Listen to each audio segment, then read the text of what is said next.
Good evening, Bahamas. Coming up tonight on our news. Dr. Dwayne Sands slams down rumors on NHI terminations.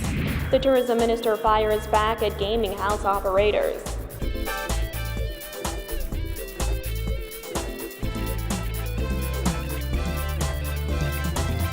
Our news is brought to you by Alive, the nation's newest and best LTE network. Good to be alive.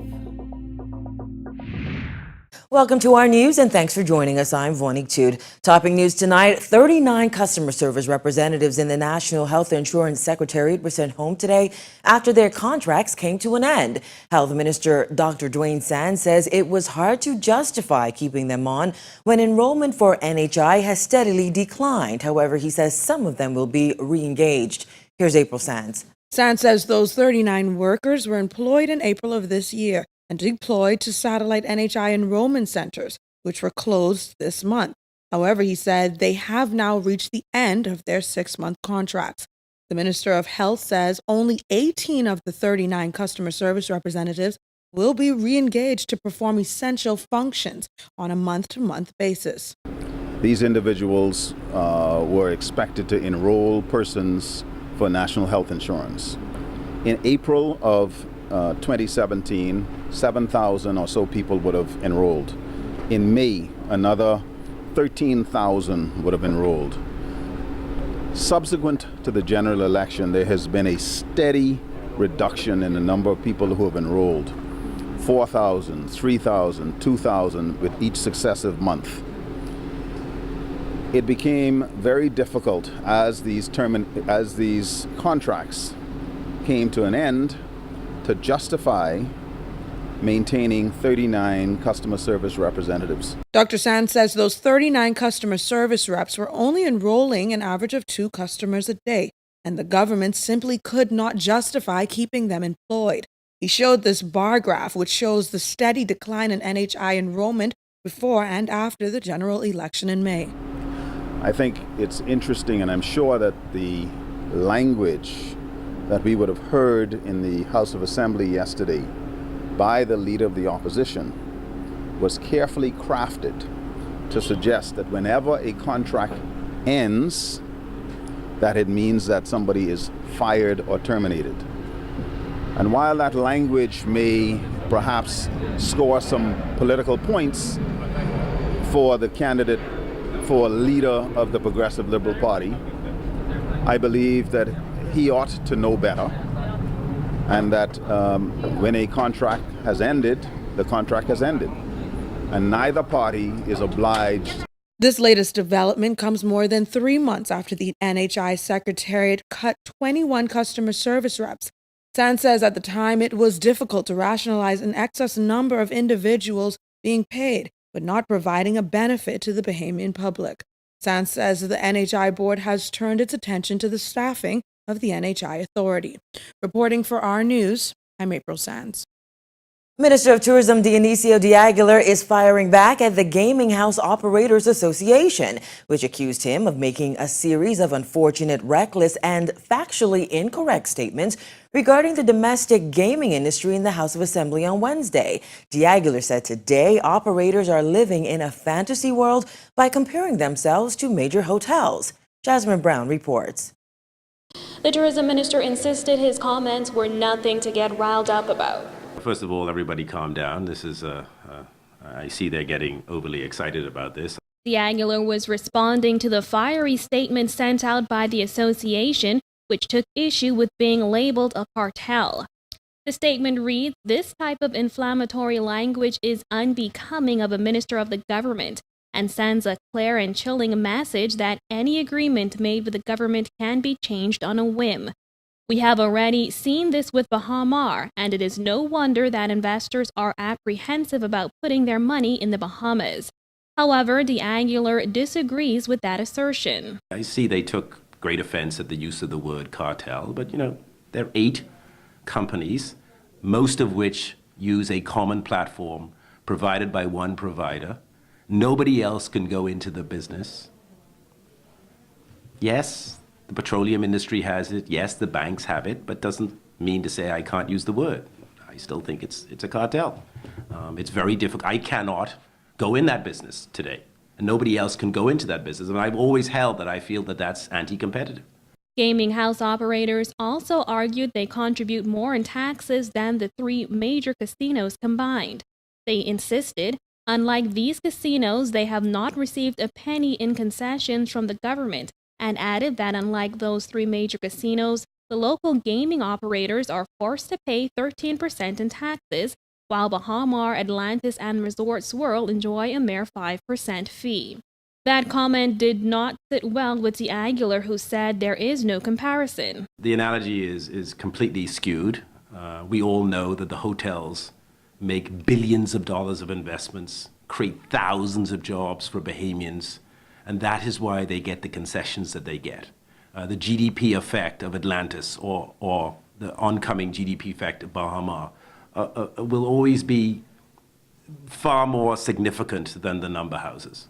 He added that web shops aren't exactly economic boosters. These industries are sucking money out of the economy in enormous quantities, and thereby affecting the financial well-being of many, many of the citizens. I mean, while I was in the House, my colleague from Long Island said that on that island alone, there's 21 number houses that's slowly sucking the lifeblood out of that island. The tourism minister says the fact is there are issues with the industry that had previously been operating unregulated for decades. Despite their obvious disagreement, De Aguilar says he is willing to meet with those gaming house operators so that both sides can discuss their concerns. Reporting for our News, I'm Jasmine Brown. The tourism minister also breaking down some of those unexpected bills that were presented to government in June. In the House of Assembly yesterday, Deputy Prime Minister and Minister of Finance Peter Turnquest revealed government had to pay $381 million in bills for the month of June alone. $20 million went to cover the Ministry of Tourism's expenses. The cruise ship operators pay the $18 in departure tax, and then once they hit certain thresholds, they get a rebate. So they pay it, and then we're supposed to give them a check back. Well, clearly, they never got a check back. And so this amount has ballooned. And then there was one particular vendor whose name I'm not going to state because I just think it would be inappropriate to do so, who got a contract from a local company. They got a contract from the Ministry of Tourism, and an honest, reputable company, and performed some work for the Ministry of Tourism, and was never paid, and is claiming that they're owed in excess of $16–17 million for work that they performed. De Aguilar says some of those bills have been lingering for up to 3 years at the Ministry of Tourism. He says with tourism only having a $50 million budget, the ministry could not cover those outstanding bills and had to turn them over to the Ministry of Finance to be settled. De Aguilar says the way the Ministry of Tourism was run under the former administration is shocking. You pay in 2017 what you owe in 2015, and you pay in 2016 what you owe in 2018. So, and every year you add a little bit more to it. So it's one hell of a way to run a government, I can tell you that. I have never seen,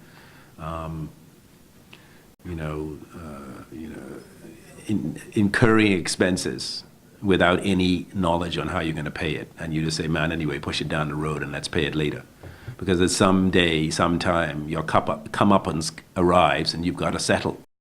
Following Dame Anita Allen's assertion that murder suspects are often safer in prison, a Supreme Court justice is also speaking out on the bail issue, noting that in his experience, murder suspects killed after they have been granted bail often suffer violent deaths. Giorgio Bain explains. With the murder count well over the 100 mark and persons on bail often being gunned down, Justice Bernard Turner says bail can sometimes be a death sentence. In a frank assessment of the state of affairs in the country, Court of Appeal President Dame Anita Allen said that murder suspects are often safer in prison. Turner was asked if he agrees with that statement. I think history as to what has happened would show that any number of persons have been. That has been indeed my experience in cases before my court, that certain persons who've been out on bail at the time that the trial comes up, the person is dead, and usually it's a violent death. Dame Anita made the comments during an appeal against the refusal of bail for a man awaiting retrial for murder in the inner city. She said so many young men are losing their lives, sometimes getting bail is a death sentence. I hate to say it. Turner says based on Allen's years of experience on the bench, she's aware of the risks these persons face while on bail. Justice Allen is the president of the Bahamas Court of Appeal, and the expression of an opinion on that issue has to do with what has been the experience of persons who've been released on bail, and a number of persons have been killed while on bail. So I'm sure it was expressed within that context. It's not a matter for me to comment on that as such. That's an expression by the learned president of the Court of Appeal. According to the Nassau Guardian's records, at least 10 of this year's murder victims were on bail for murder, and one was killed within a few hours of his release. However, Turner says bail is a right that cannot be taken away. Well, I don't have to express my opinion on matters. What I express is what I understand the law to be. Now, whenever a judge of the Supreme Court makes a decision to grant bail or to refuse bail, he provides reasons. The Bail Act, in fact, requires that. I myself, whenever I make a decision in particular to grant a person bail, I write a short decision to lay out my reasons as to why it is that I've granted bail. The law also provides that if the Office of the Attorney General is aggrieved by that decision, that at that time that I announce that decision, that if they indicate to the court that they intend to appeal that decision, that person is required, I am required to continue to remand that person into custody so that they would have an opportunity to file an appeal in the Court of Appeal. Reporting for our News, I'm Georgia Bain. And just in time for the holiday weekend, a major brand has launched its new signature drink. April Sands has this fun Friday feature. So we're here with brand manager Terrell Hines, who's going to give us a little bit of information and maybe some insight on what they've brought to our shores. Tell us a little bit of what's happening here today. Well, what is happening here today is we have the newest refreshing premium drink in the market. It's the Grey Goose Le Grand Fizz. It's really French. Grey Goose is bringing a new taste to the islands. Grey Goose Le Grand Fizz is a smooth and sexy drink launched earlier this year. It's become quite the phenomenon, with a number of famous YouTubers showcasing tutorials on the simple yet refreshing drink. While it was launched in other countries, the Le Fizz finally hit the Bahamians market this week, making me the first Bahamian to officially give it a try. Open the bottle. Oh, lovely. That pears, aromas. It's very smooth. Very smooth. Yeah. Very easy to drink. So we're gonna add 1.5 ounces of Grey Goose La Poire, made with pearl. Okay. We're gonna put it over here. We're gonna add Saint-Germain, a French elderflower liqueur. 3/4 of an ounce. Okay. Goes half. A bit. Here. And sparkling water. Okay.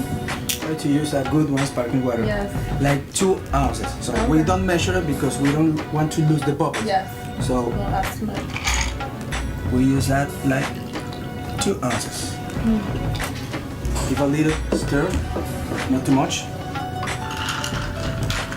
And for garnish, as we're working with Grey Goose La Poire, we're gonna add some pearl wedge. Grey Goose also held a special event last evening. Well, there you have it. Our News just hooked you up with the most refreshing drink on earth, Grey Goose Le Grand Fizz. Reporting for Our News Entertainment, I'm April Sands. And still to come on Our News, how government is assisting fishermen impacted by Hurricane Irma. Plus, why meteorologists say you shouldn't let your guard down just yet this hurricane season. So stay with us.